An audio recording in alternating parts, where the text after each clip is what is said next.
নমস্কার, আমি তপন কুমার পাত্র। আজকে শোনাবো একটি জুতোর কাহিনী।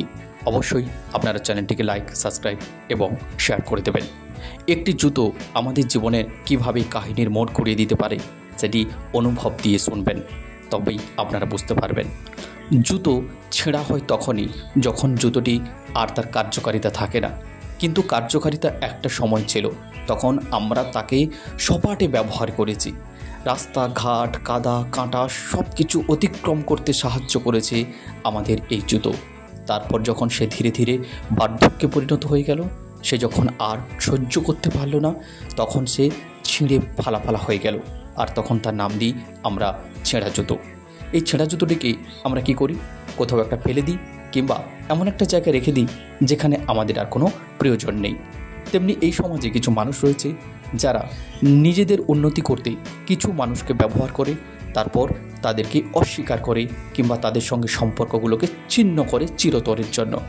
কিন্তু সৃষ্টিকর্তা তিনি তো ভীষণ শক্তিশালী, উনার চোখ তো সর্বত্র রয়েছে।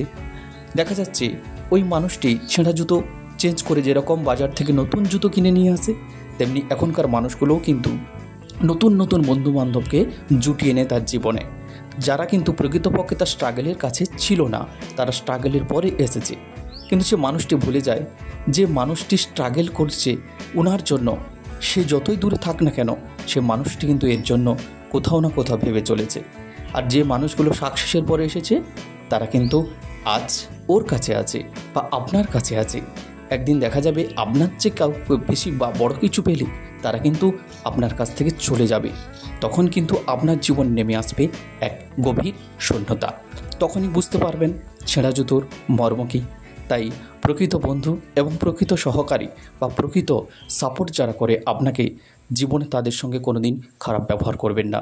তাদেরকে আগলে রাখুন, তাদের সঙ্গে যোগাযোগ রাখুন, তাদেরকে সম্পর্কের মধ্যে আবদ্ধ রাখুন।